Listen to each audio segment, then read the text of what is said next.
Hola, ¿qué tal amigas, amigos televidentes en Extra Plus? Un gusto saludarles, darles la bienvenida a esta edición. Estamos sumando vigores, iniciando esta nueva semana informativa y lo hacemos a través de una conexión virtual con el doctor Sergio Rodríguez Gelfenstein. Él es analista, estudioso, investigador, con quien ya hemos tenido la oportunidad de conversar en ocasiones anteriores y por supuesto muchísimas gracias Sergio porque en esta ocasión pues hablamos de lo más reciente a propósito de un artículo que publicaba a mediados, casi finales de la semana pasada acerca de la nueva diplomacia que parece existir en el mundo. Muchas gracias Sergio por conectarte con nosotros. Gracias, Néstor. Siempre es muy agradable conversar contigo y con las hermanas y los hermanos de Nicaragua. Te agradezco mucho esta nueva oportunidad. Tu artículo fue escrito un poco antes de los sucesos de este fin de semana en el Medio Oriente, sucesos que eran de alguna manera predecibles por cuanto hay un dicho que dice en guerra avisada no muere soldado, ¿no? Y ya había advertido Irán que tras el bombardeo del 1 de abril de su sede diplomática en Damasco iba a tomar acciones. Parece, sin embargo, que en el Medio Oriente muchas veces se ha dicho vamos a tomar acciones en contra de esto que ha sucedido contra el pueblo musulmán, contra el pueblo islámico, por parte de Israel o de Estados Unidos, y sin embargo, nunca ha habido mayor respuesta. Tal vez este aviso, vamos a tomar represalia o vamos a cobrarnos esto que nos han hecho, no fue tomado muy en serio. Parecía que ya este mismo lunes reconocía el Departamento de Estado que Irán había advertido acerca de estas acciones que iba a tomar. Y Néstor, hay muchos elementos de análisis, ¿no? Más allá de la formación, de la información propiamente tal, hay muchos elementos de análisis en términos de lo que viene de ahora en adelante, de lo que significó este hecho y lo que viene de ahora en adelante. Nunca debemos olvidar el concepto de guerra. La guerra es la continuación de la política. Entonces estamos ante un hecho político. No lo podemos mirar solamente o estrictamente en términos bélicos, porque finalmente lo bélico es la expresión violenta del hecho político. Y el hecho político es que hay una violencia generalizada en esa región que no es reciente, es una violencia generalizada desde el momento en que los propios sionistas, los primeros sionistas se instalaron por la fuerza y empezaron a hacer terrorismo contra el colonialismo británico.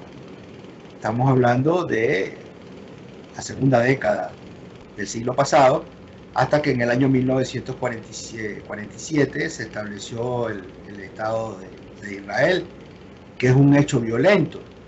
Además, es un hecho legalmente violento, porque la ONU no tiene en sus estatutos, en sus documentos, en la Carta de la ONU, no tiene potestad para crear un país, para crear un Estado, y creó un país y lo instaló ahí, violentando a los habitantes que estaban ahí. Entonces ahí se inició de alguna manera un hecho de violencia permanente en los marcos institucionales que se crearon tras el fin de la Segunda Guerra Mundial. Y bueno, no voy a hacer ahora en este programa la historia de lo que ha ocurrido en los últimos más de 75 años, porque se trata de analizar precisamente lo que está ocurriendo en este momento. Y yo creo que eso tiene repercusiones tanto desde el punto de vista regional como desde el punto de vista global, no solamente desde el punto de vista regional. Desde el punto de vista regional, como tú decías, es la primera vez que Israel, para defenderse, tiene que acudir a otros.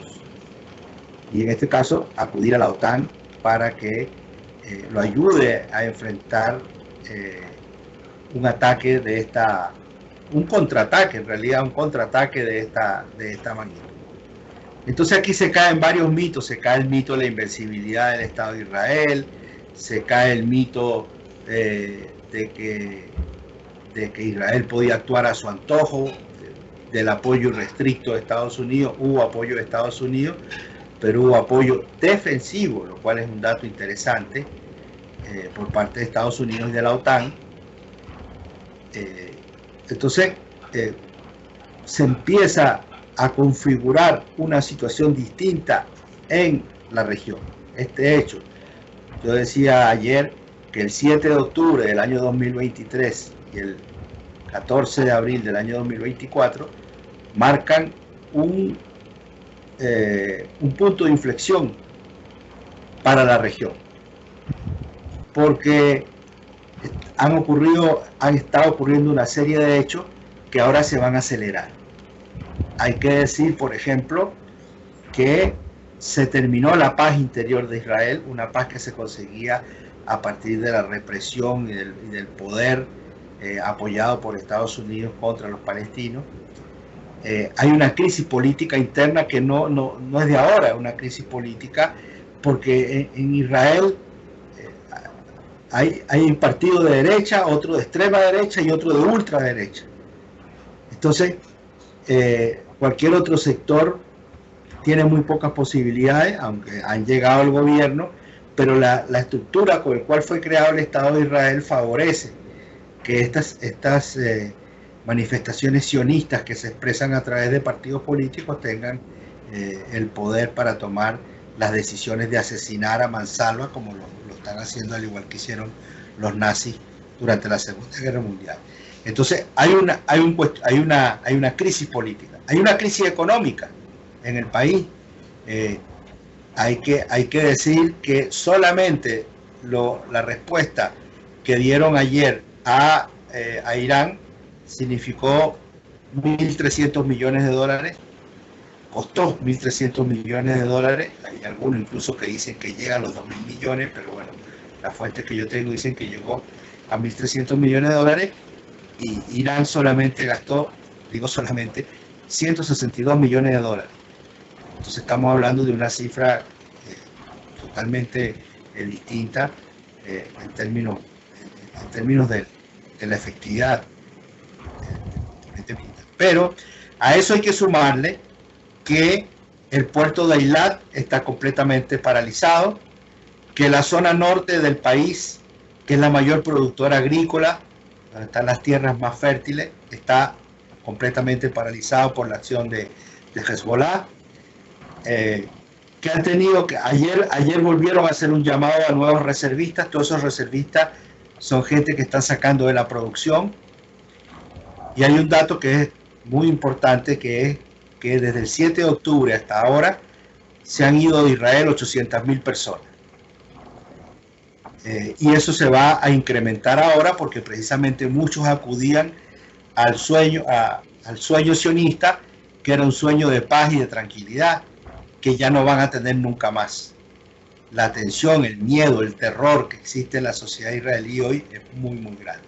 Entonces, no hay estabilidad política, no hay estabilidad económica, no hay estabilidad ciudadana en la sociedad. Hay una crisis, un cuestionamiento al comportamiento del gobierno. Se rompió la unidad nacional de la cual Israel se vanagloriaba, que era una unidad nacional sustentada en el sionismo. De manera que yo creo que desde el punto de vista regional es el inicio del fin del Estado de Israel como portaaviones de Estados Unidos en la región. Eso es, a grosso modo, en términos regionales, el impacto de lo que significó. En términos globales tiene tal vez incluso más impacto, porque este hecho se inserta en una lógica de transformación del sistema internacional y de reestructuración del sistema, de estructuración de un nuevo sistema internacional, que, incluso lo he dicho en programas anteriores, se inició con la pandemia, cuando la Organización de Naciones Unidas, a través de la OMS, mostró total incapacidad para enfrentar la pandemia contra un enemigo común, que era el virus, y frente al cual las Naciones Unidas mostró su total ineficacia porque imperó la lógica de los laboratorios, la lógica económica, frente a la lógica de la salvaguarda de la salud humana, de la vida de los seres humanos. Esto se prolongó con la operación militar de Rusia en Ucrania, que tuvo que ser la respuesta necesaria para evitar un genocidio como el que está ocurriendo en Palestina, pero también como el que está ocurriendo en la República Centroafricana, como el que está ocurriendo en el Congo, como lo que está ocurriendo en Haití, frente a lo cual no pasa nada. Entonces, y ahora después se produce el genocidio iniciado el 7 de octubre en Palestina, y el sistema internacional no es capaz de reaccionar, no tiene mecanismos para reaccionar, porque el mecanismo es el Consejo de Seguridad, y el Consejo de Seguridad, el derecho de veto de 5 países, impiden que el sistema internacional se pueda movilizar, y frente a eso, no sé, habrá que esperar que mueran 30.000 palestinos más, no sé. Fíjate que hubo una reunión de la Corte Internacional de Justicia, y dijeron que no se podía catalogar lo que estaba ocurriendo como un genocidio. Entonces hubo que esperar como 10.000 muertos más para que entonces se reuniera y dijera sí, está fuera de la ley.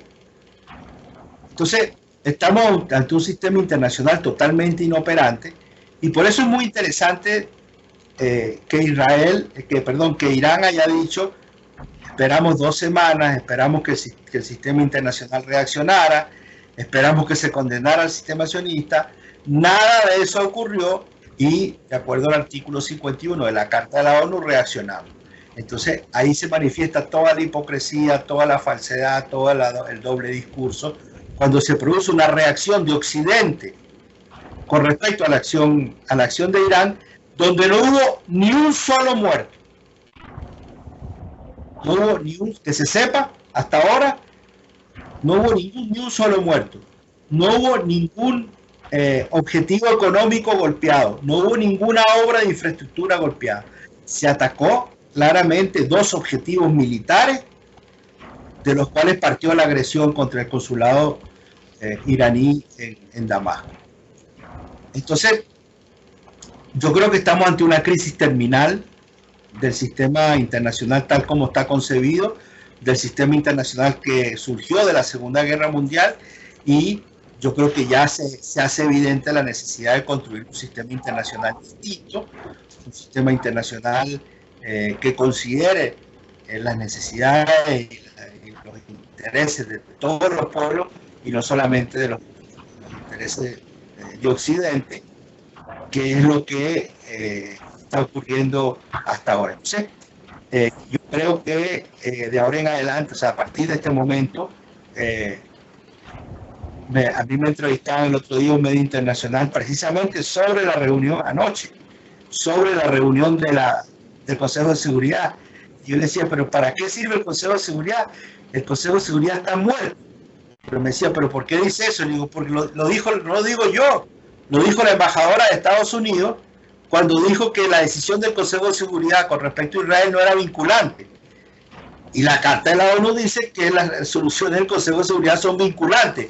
Ahora, si Estados Unidos dice lo contrario, significa que ya no tiene ningún sentido. Y yo le decía: da lo mismo, que lo que decía el Consejo de Seguridad esta noche da lo mismo, absolutamente lo mismo, porque se cae incluso en el ridículo de que Israel, que se niega a acatar la decisión del Consejo de Seguridad, apela al Consejo de Seguridad para analizar el hecho ocurrido ayer. Entonces, es absurdo. Si tú crees si tú no crees en la justicia, pero acudes a esa misma justicia, es un absurdo jurídico y político. Entonces, frente a esas cosas tan elementales que no tienen respuesta, yo creo que estamos ante el momento justo en que debe dar inicio formal ya a la estructuración de un sistema internacional que pareciera que va a surgir de los BRICS y de la ampliación que tengan los BRICS en el corto y mediano plazo. Justamente, Sergio, hay Es decir, lo que ha estado ocurriendo en los últimos meses, porque no es solamente lo que pasó durante el fin de semana, es decir, el sábado, hora nuestra, hora del continente americano, ya era prácticamente domingo en el Medio Oriente. No es solamente eso, es decir, realmente han venido ocurriendo una serie de hechos que dejan varias evidencias acerca de cómo está funcionando el planeta y lo que está y no está funcionando. Porque ese es el asunto, lo que está y lo que no está funcionando. Una de esas evidencias es el mal funcionamiento de Naciones Unidas, del Consejo de Seguridad de Naciones Unidas, que efectivamente no está resolviendo absolutamente nada. La misma Asamblea General, el secretario general de las Naciones Unidas, Antonio Guterres, muy apurado, salió a pedir que Irán detuviera las agresiones contra el Estado de Israel, pero no hizo lo mismo tras el bombardeo de la sede diplomática.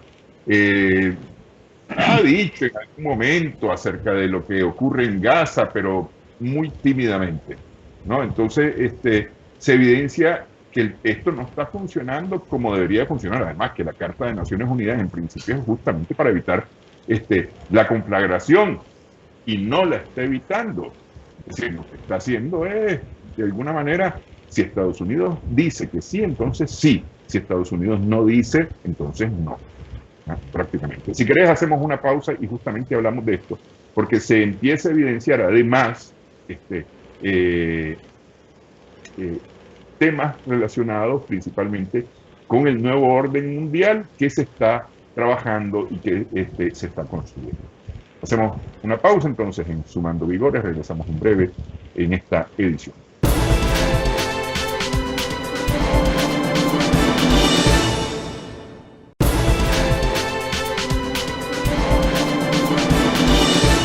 Continuamos en esta edición, estamos sumando vigores en Extra Plus, estamos conversando con el doctor Sergio Rodríguez Gelfenstein en esta conexión que hacemos de forma virtual. Decía que han resultado o se han evidenciado varias cosas. Por un lado, ya lo decía el doctor Gelfenstein, Israel, el Estado de Israel, dejó de tener la imagen de invencible y más bien ha tomado una imagen de vulnerable, el famoso escudo de hierro, que es la defensa antiaérea de la que mucho se jactaba Israel, no funcionó completamente como se esperaba o como se deseaba para Israel, por cuanto sí hubo misiles que impactaron en sus objetivos militares. No hubo un solo objetivo civil, no hubo un solo fallecido civil, no hubo afectaciones a la infraestructura, sino que objetivos militares, y eran objetivos militares desde donde partieron el bombardeo a la sede diplomática de Irán en Damasco, en la capital de Siria, el 1 de abril. Esto, además, el hecho mismo evidencia el trabajo de inteligencia mismo de Irán, que dice estos son los puntos de donde partieron los ataques, ¿no? Es decir, están claramente definidos. Pero decíamos que esta es una operación, además, que no solamente afecta al Estado de Israel, sino que afecta a Occidente en lo general, a la OTAN y particularmente a los Estados Unidos, que le pidió a Israel, por favor, no vayas a responder porque vas a complicar las cosas. Déjanos que en el G7 saquemos un comunicado, una declaración diplomática, que es muy distinto a lo que hubiera ocurrido hace muchos años. Sí, efectivamente, Néstor, hay muchas aristas de análisis, algunas de las cuales mencionas tú. Hay un análisis, lo conversamos mientras estábamos en el corte, hay un análisis de lo estrictamente bélico, hay un análisis de las repercusiones que esto está teniendo, porque hay cosas que uno las dice así con total naturalidad, pero son insólitas. O sea, que Irán y Estados Unidos se comuniquen y se digan lo que van a hacer y lo que no deben hacer, y casi que se pusieron de acuerdo. Ahora, si Irán le comunicó eso a Estados Unidos y Estados Unidos reconoció, porque lo anunció, que iba a haber represalias, de alguna manera es una aceptación de la justeza de las represalias.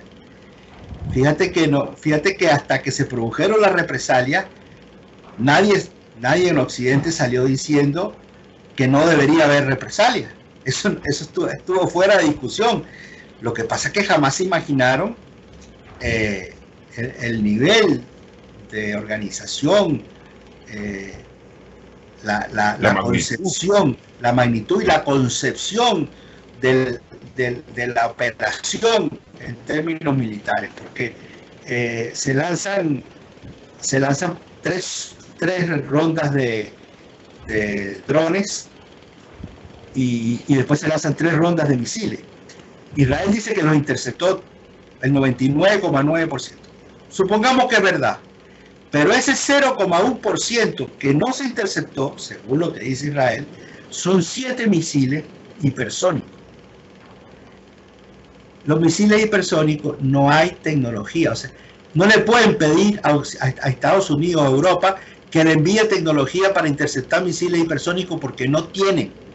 Los únicos países que tienen tecnología hipersónica son Rusia, China e Irán hace unos pocos meses. Y esos 7 misiles hipersónicos que fueron lanzados sobre la base aérea Navatim, todos dieron en el blanco. ¿Qué es lo que están diciendo?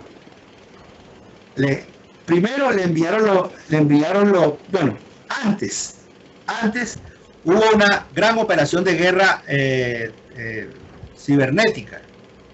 Los hackers iraníes se pusieron en funcionamiento y anularon una serie de mecanismos de radares y otros mecanismos de control por parte de Israel. Después lanzaron toda la tecnología que utilizó Irán. Toda la tecnología que utilizó Irán es iraní, es de fabricación, de diseño iraní. No hay tecnología de otros países. Entonces, ahí hay un segundo mensaje, que es el mensaje del gran desarrollo científico y tecnológico de Irán, que en medio de un bloqueo que ya dura, ¿cuántos? 45 años, han logrado desarrollar una industria de armamento de un nivel científico y tecnológico de los más altos del mundo. Previo a eso, se lo decía hace unos minutos, previo a eso hay un hecho en la mañana, que es la captura de un barco mercante de capital israelí, que es capturado por Irán y llevado a los puertos iraníes. Ahí es el primer mensaje de Estados Unidos diciéndole: señores, yo controlo el Golfo Pérsico, yo controlo el Estrecho de Hormuz, y si hay respuesta por parte de Estados Unidos, cerramos el Golfo Pérsico, cerramos el Estrecho de Hormuz, y el barril de petróleo que está en 92 se va a poner, no sé, en 300 o en 500, no sé en cuánto. Y eso es el desastre. Piensa tú que Estados Unidos le está pidiendo a Ucrania que no ataque la refinería rusa porque se eleva el precio del petróleo. Entonces piensa tú por qué la insistencia de Estados Unidos de que no haya un escalamiento. Porque estamos en la región, la mayor productora como región, las mayores reservas de petróleo del mundo están en Venezuela, pero como región están ahí. Entonces, eso sería una debacle económica en primer lugar para Estados Unidos, que es deficitario en materia, aunque protege sus reservas, pero están comprando, creo que son 19 millones de barriles diarios.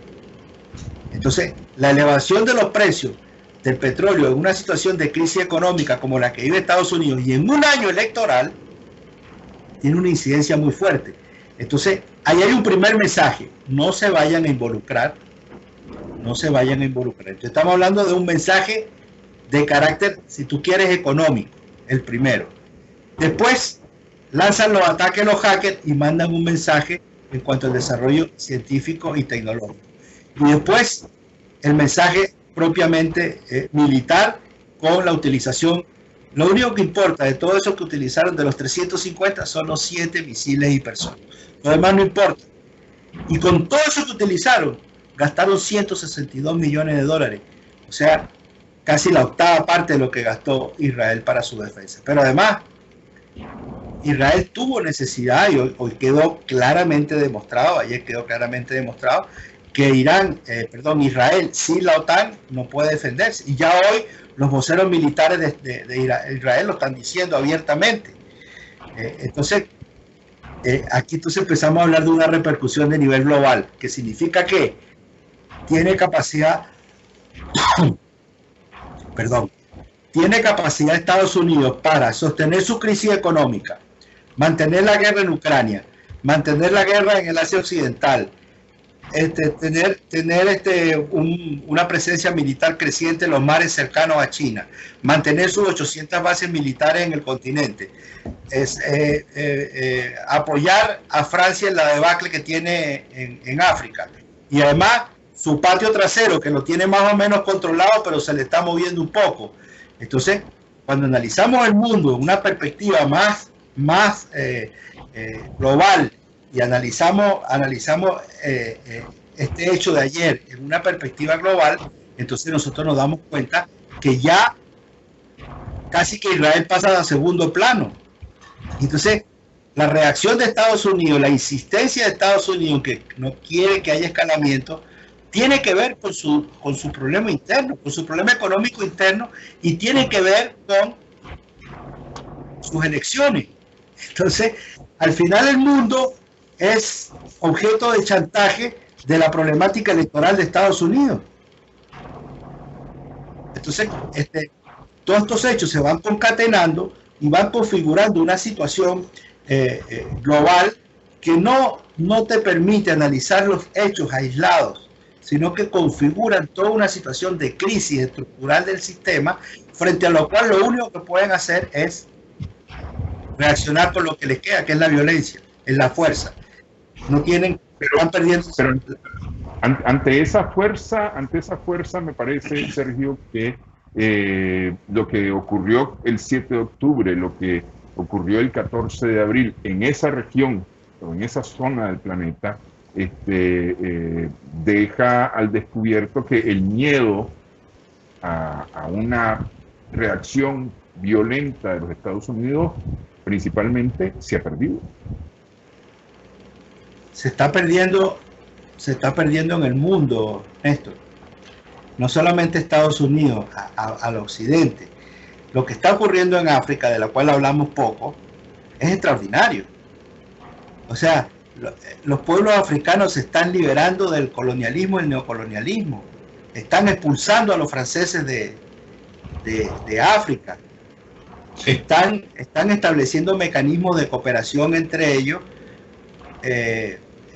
para tratar de solucionar sus problemas, porque la dependencia de la moneda francesa ya no les resuelve el problema, la dependencia militar de Francia ya no les resuelve el problema. Entonces hoy Estados Unidos se ve obligado a tratar de capear el temporal en África porque Francia no puede. Pero ya fíjate lo que pasó en Níger. En Níger, el presidente Macron amenazó con una invasión y hubo una respuesta de la Alianza del Sahel, formada por Burkina Faso, Mali y Níger, y dijeron: si hay una agresión contra uno de los tres países, reaccionamos los tres. Aquí los esperamos. Y Macron se quedó calladito y no hubo ninguna invasión. Y ahora, por ejemplo, esos tres países, los gobiernos de militares jóvenes, patriotas, panafricanistas, se les une ahora una de las joyas de la corona, que es Senegal, pero por vía electoral. Ya no por la intervención militar, sino que por vía electoral. Y hay otros países que se están incorporando, Chad, Guinea, otros países donde hay una tendencia hacia la configuración de alianzas de nuevo tipo. O sea, que están perdiendo África, no solamente el Asia Occidental, no solamente África. La influencia que está teniendo China a través de la ruta de la seda en el entorno asiático es cada vez más creciente. La ampliación de los BRICS, entraron tres países del Asia Occidental: entró Egipto, entró Irán y entró Arabia Saudí. Entonces hay una presencia mayor. Entraron dos países aparte de Egipto, Etiopía, entraron dos países africanos. Entonces el mundo se está moviendo y se está moviendo en una dirección positiva. Lo que pasa es que nosotros que somos considerados el patio trasero, que estamos al lado, estamos sintiendo una ofensiva muy fuerte de parte del imperio, y muchas veces agobiados por la presión que tenemos, incluso por la presión de la solución de los problemas cotidianos del día a día, no podemos ver esta dinámica global que está ocurriendo simultáneamente en el planeta. Yo creo que va a ser muy interesante la próxima cumbre de los BRICS, que se va a realizar en Rusia en el segundo semestre de este año, porque yo creo que va a traer una ampliación importante, y ya se van a ver obligados de empezar a pensar en la estructuración ya formal de un sistema de organización alternativo, porque los hechos lo están acelerando y se ven obligados a tener respuesta. Sí, efectivamente, pero los BRICS son hasta el día de hoy, el grupo BRICS es hasta el día de hoy un grupo económico y no un grupo necesariamente político y mucho menos militar, es decir, no es la OTAN, no es la Unión Europea, es decir, los BRICS es una asociación económica que está planteando un problema al hegemón único de Estados Unidos como la gran potencia económica de Occidente que quiere dominar al mundo o que pretende el dominio del mundo.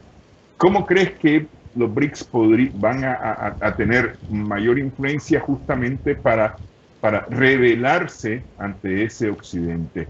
Hacemos pausa, te dejo la pregunta para después de la pausa. Sergio, estamos en Sumando Vigores en Extra Plus.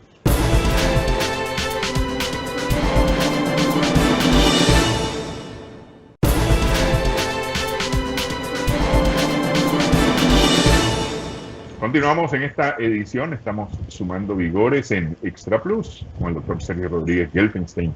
Estamos conversando qué papel juega, o más bien qué importancia tiene que exista un grupo que es económico, no es político, no es militar, es decir, si no es político, mucho menos militar, como es BRICS, ampliado ahora a 10 naciones para producir este tipo de respuestas en el planeta. Es decir, ya decíamos, no es solamente el Medio Oriente, está África, hay naciones del Asia lejana, digamos, que también están teniendo sus reacciones similares, y de este lado del continente pues están fortalecidas algunas reacciones de este tipo. Pues Cuba, Nicaragua, Venezuela de alguna manera se sienten acuerpados ante la posibilidad que el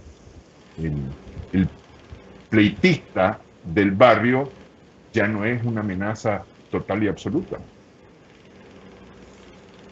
Sí, mira, yendo a América Latina, por extensión de lo que estábamos diciendo, hay que decir eso que tú dijiste, decirlo bien alto.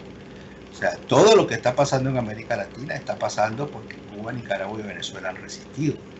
Si nos hubieran pasado por arriba, yo lo digo, lo voy a repetir otra vez aquí en tu programa, si nos hubieran pasado por arriba, América Latina sería un Haití colectivo.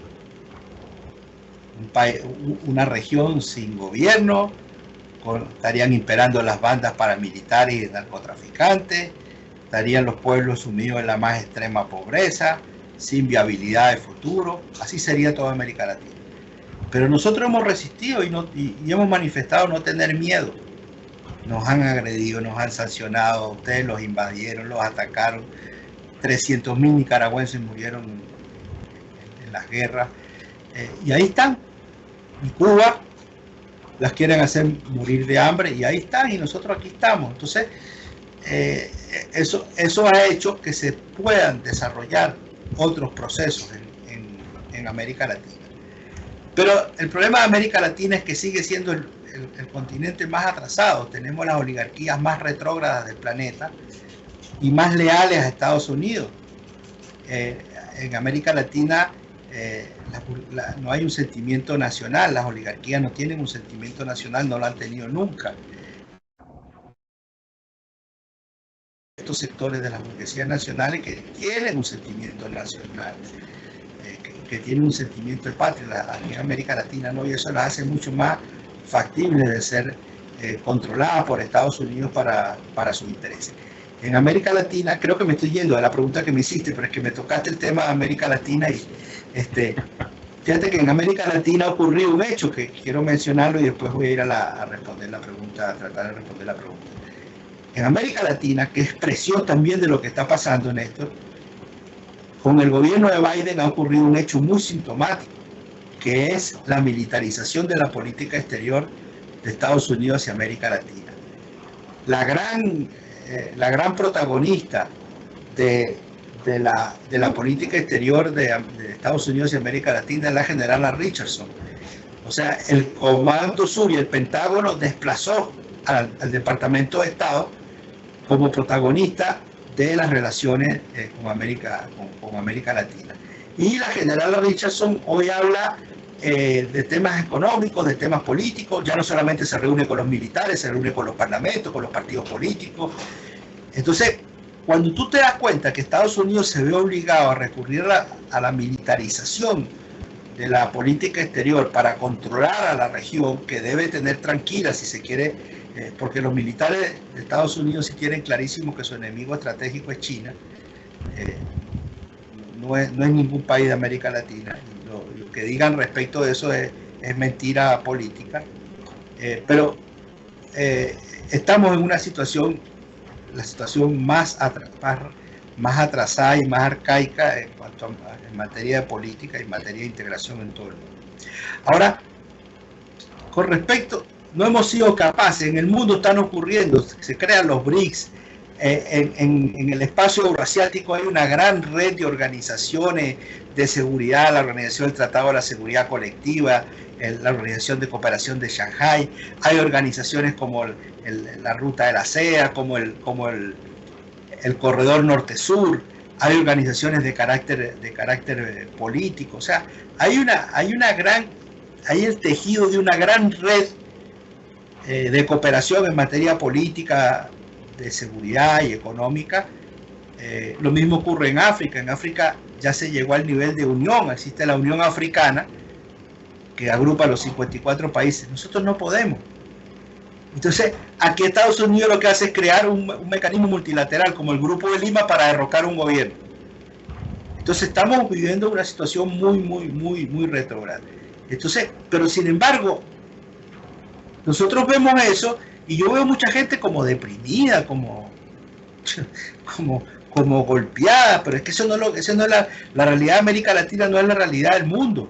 La realidad de América Latina va a contrapelo de lo que está ocurriendo en la humanidad, en el resto de la humanidad. Y los BRICS son la expresión global de todos esos procesos que se están viviendo en las regiones y las subregiones en varias partes del planeta. Pero los BRICS no se sabe qué son. No hay una definición, no hay una estructura, no hay una secretaría general, no hay una carta fundacional. No se sabe qué es todavía. Se está avanzando. Hay un proceso de debates para tratar de saber cómo se organiza. Y eso lejos de ser malo, es bueno. O sea, la ONU se creó por el imperativo del fin de la Segunda Guerra Mundial, que había destruido el sistema internacional y se vieron obligados a hacer algo. Y ese algo se hizo.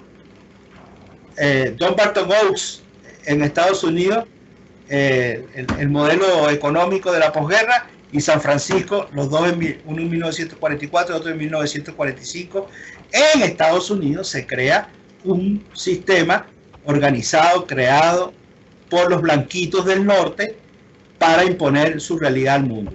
La ONU se crea con 51 países, Néstor. Hoy existen 194 países. De esos 51 países que participaron en la creación de la ONU, había 3 africanos, hoy hay 54. No había ningún caribeño, hoy hay 14 en CARICOM. Había, creo que eran 4 asiáticos. Entonces los que vinieron después le dijeron: ¿quieres entrar a la ONU? Firma eso. No, pero es que yo no estoy de acuerdo con esto porque atenta contra mis tradiciones, no me interesa, fírmalo. Entonces finalmente la Carta de la ONU es una gran imposición. La Carta de la ONU no se produjo un debate democrático entre los pueblos no, es una imposición. Entonces, frente a eso emergen los BRICS. Nadie sabe cómo ingresan los países a los BRICS. ¿Por qué ingresó Egipto y no Argelia? No se sabe. ¿Por qué no ingresó Indonesia? No se sabe. Entonces, hay mecanismos. Entonces, eso se ve que tiene que ver con los consensos que hacen y las influencias que tienen cada uno de los países originales en su entorno. Por ejemplo, en el caso de América, o sea, de los 10 que entraron,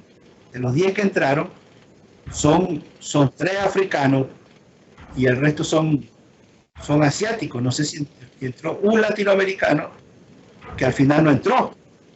Declinó. Argentina no entró. Exacto. No entró, por supuesto, no entró ningún país europeo. Entonces al final los que entraron fueron africanos y asiáticos. Y ahora, ¿por qué entró Argentina y no entró Venezuela, Bolivia o Nicaragua? Muy sencillo, porque Lula quiso que su amigo Alberto Fernández tuviera un logro frente al desastroso gobierno que hizo. Entonces, sabiendo lo que podía ocurrir, como ocurrió, que era la victoria de Milei, impulsó la... Y bueno, los otros le dijeron, bueno, está bien, si tú quieres que ingrese Brasil a Argentina, que entre Argentina, no tenemos problema. Pero no existe un mecanismo, no existe un estatuto, no existe un sistema que te permita saber por qué ingresa uno y no ingresa el otro. Porque es un proceso de gestación. Qué bueno, Néstor, qué bueno que es un mecanismo económico. Acuérdate cómo surgieron los mecanismos anteriores. Se creó la Junta Interamericana de Defensa en el 47 y después se creó la OEA en el 48. O sea, primero el instrumento militar y después el instrumento político. Se creó la OTAN en 1949 y creo que 15 años después se creó la Unión Europea. Se creó el instrumento militar y después el instrumento político. Aquí, como tú dices, se está creando el instrumento económico. Si se crea primero el instrumento económico, bueno, significa que estos países están pensando en la cooperación económica, en utilizar la economía para resolver los problemas de la humanidad, y no están pensando en un modelo de imposición militar, de imposición político, de creación de chantaje y de amenaza. ¿En qué va a parar? No lo sabemos. Es como que en la cumbre de Yalta en 1943 le hubieran preguntado a Churchill, a Stalin o a Roosevelt, ¿y qué va a pasar al final de la guerra? No sabía. En ese momento todavía no había pasado ni la batalla de Stalingrado. Bueno, yo creo que todavía vienen procesos que se van a vivir y que van a ir configurando las características que van a determinar. Digo los BRICS porque es lo que parece que es lo que está cobrando mayor fuerza. Otro mecanismo, no sé cuál puede ser, pero esto también tiene una característica diferente con aquello. O sea, en el año 45, en octubre, se creó Naciones Unidas, pero se creó 2 meses después que Estados Unidos tiró 2 bombas atómicas. Entonces era bien difícil discutir sobre equidad, sobre igualdad, sobre democracia, cuando lo que había como antecedente eran 2 bombas atómicas. Ahora no, ahora se está discutiendo sobre temas económicos y comerciales, de cooperación. Los BRICS actuaron en la pandemia y se estableció una cooperación en materia de salud, de oxígeno, de vacunas, etcétera, distinta de la que establecía la Organización de Naciones Unidas. Entonces, a mí me parece que es un mecanismo interesante, es un mecanismo, te decía hace un rato que es un mecanismo que no tiene Consejo de Seguridad, y ya eso es una ganancia. Nadie tiene derecho a veto. Nadie tiene derecho a veto. O sea, ahí China y Eritrea tienen los mismos derechos, y Etiopía tiene los mismos derechos y los mismos deberes. China no puede vetar nada, ni Rusia tampoco. Entonces, es un mecanismo de construcción, yo lo veo interesante, y yo creo que a partir de ahí puede surgir una nueva estructura para el sistema internacional mucho más equitativa, mucho más justa, mucho más democrática, y que permita realmente solucionar los problemas de la humanidad. Pero creerías que el hecho de que exista BRICS hoy día, de alguna manera, permite que perder el miedo a Occidente? Yo creo que sí, yo creo que tiene una influencia grande. Piensa tú que hoy en BRICS hay 3 países del Asia Occidental, o sea, Irán es un país BRICS. Yo creo que las decisiones que se tomen en los otros países BRICS respecto a lo que ocurrió ayer están influidas por eso. Yo pienso que no hubiera sido, a pesar que supuestamente Arabia Saudí prestó su territorio para la acción de Estados Unidos, yo creo que si hubiera estado hace 2 años cuando estaban enfrentados, hubiera sido distinto. Piensa tú que hay países que le dijeron a Estados Unidos que no iban a prestar sus territorios para agredir a Irán. O sea, es una cosa insólita, es una cosa nunca vista. Países que antes fueron aliados. Y que siguen siendo aliados de alguna manera. Pero hay otro factor, Néstor, que esos países petroleros están pensando si se van a hundir con el dólar. Entonces, esa es una cosa que también está operando y de la cual no hemos hablado, no hemos tenido tiempo de hablar. Pero el tema... Arabia Saudita dice, o está trabajando ya no solamente dólares, porque no voy a decir que desechó el dólar, pero ya no está trabajando solamente dólares, está trabajando rublos y está trabajando yuanes. Exactamente. Pero además hay otro factor también que de alguna manera es simbólico y hasta emocional. La cúpula de hierro y Estados Unidos no fueron capaces de garantizar la seguridad de Israel. Entonces todos esos países que tienen bases militares porque Estados Unidos le garantiza su seguridad, y ya está claro que no se la garantiza porque Irán tiene misiles hipersónicos y los misiles hipersónicos pueden pasar por encima, como se ha demostrado en Ucrania, donde todo Occidente, toda la OTAN actuando en Ucrania no ha sido capaz de evitar los avances permanentes del ejército ruso. Entonces, aquellos países, yo me pregunto qué estarán pensando los japoneses y los coreanos del sur. ¿Para qué les sirven esas bases militares? ¿Para qué les sirven? O sea, Corea del Norte fue capaz de abastecer a Rusia con una mayor cantidad de proyectiles de obús 155 milímetros, mayor que toda la OTAN junta. Toda la OTAN le entregó a Ucrania 300.000 proyectiles. Y Corea del Norte solamente le dio a Rusia 1 millón de proyectiles. Entonces, yo me imagino que los coreanos del sur estarán sacando cuenta. Sí, porque no se quedaron. Se estarán sacando cuenta. Entonces, están pasando cosas, y ya te digo, estos 4 hechos, pandemia, operación militar de Rusia en Ucrania, 7 de octubre y 14 de abril, para mí marcan una tendencia, marcan una ruta de la transformación estructural del sistema internacional. Ok, no tenemos bolita de cristal, pero sí hay del análisis, hay evidencia que permite analizar y pintar algunas probabilidades. Si querés hablamos acerca de estas probabilidades, porque es decir, Tercera Guerra Mundial, ya empezó la Tercera Guerra Mundial, estamos en Tercera Guerra Mundial, es inevitable una conflagración atómica, son las voces que suenan, pero ¿es eso posible, probable? Hagamos una pausa en esta edición, estamos sumando vigores en Extra Plus.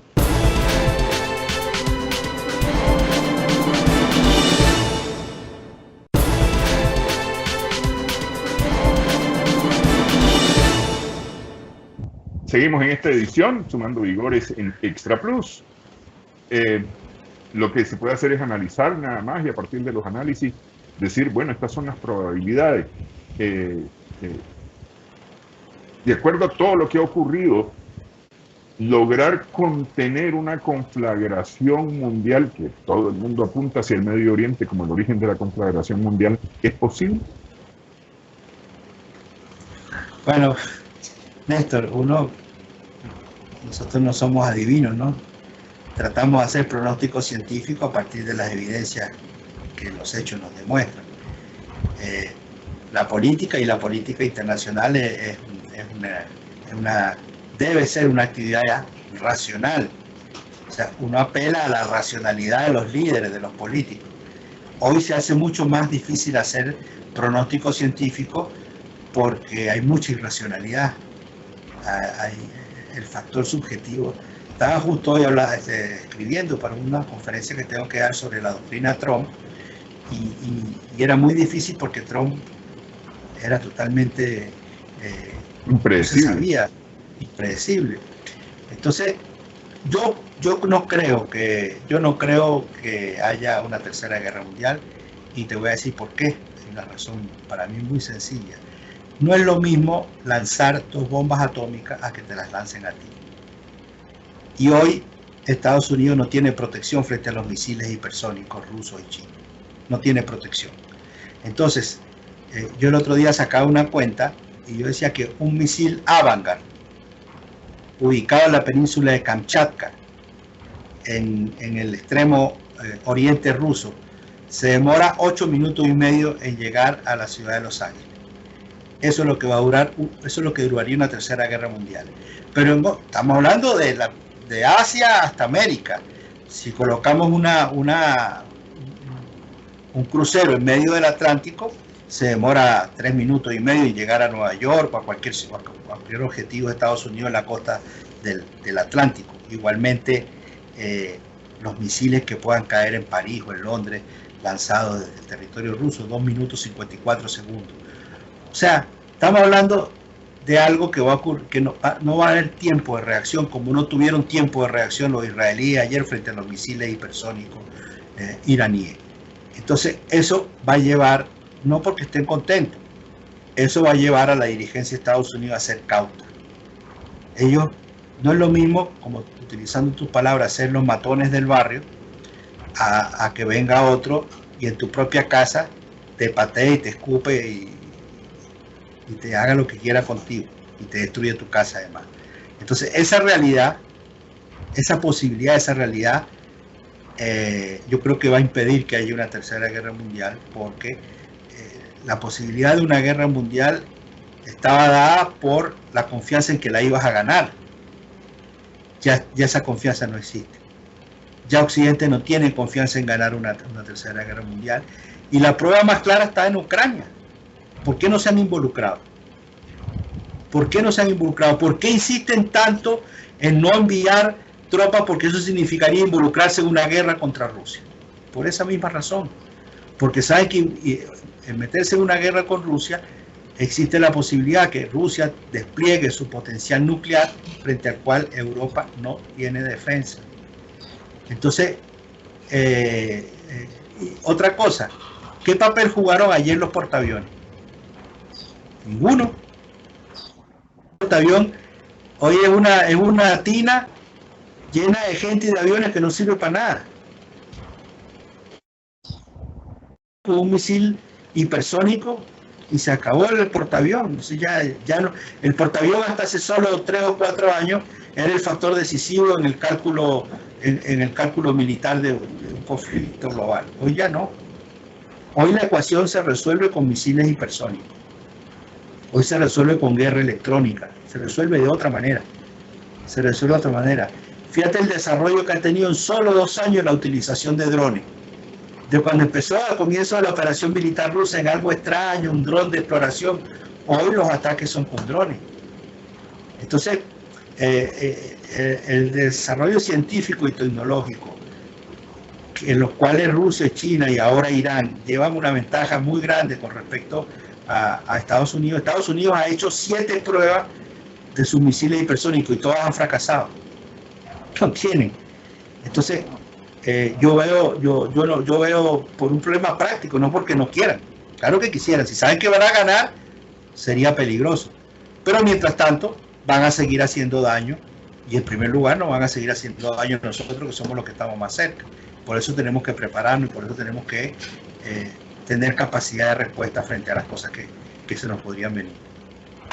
Así es, así es. Solamente preciso que esto que conversábamos con Sergio, con el doctor Rodríguez Gelfenstein, se ha sabido hoy que la jefe del Comando Sur, doña Laura Richardson, o la general Laura Richardson, se encuentra este lunes en Guatemala, en donde va a participar en la Conferencia de Seguridad Centroamericana CENTSEC 24. No sé si Nicaragua va a participar, no estoy seguro de que Nicaragua vaya a participar en esa reunión, pero sí, ya está en Centroamérica, nuevamente en Centroamérica, la general Richardson. Así que parte del dominio, de las amenazas, de las advertencias, con el garrote en la mano, si te portas mal te doy, ¿no? Muchísimas gracias, Sergio, por esta conversación. Gracias, Néstor, muchas gracias. Esperamos seguir conversando siempre que haya posibilidad. Cómo no. Un abrazo, Sergio. Un abrazo. Gracias a nuestras amigas, amigos televidentes también por su sintonía en esta edición, sumando vigores en Extra Plus. Esperamos que el programa haya sido de provecho para ustedes.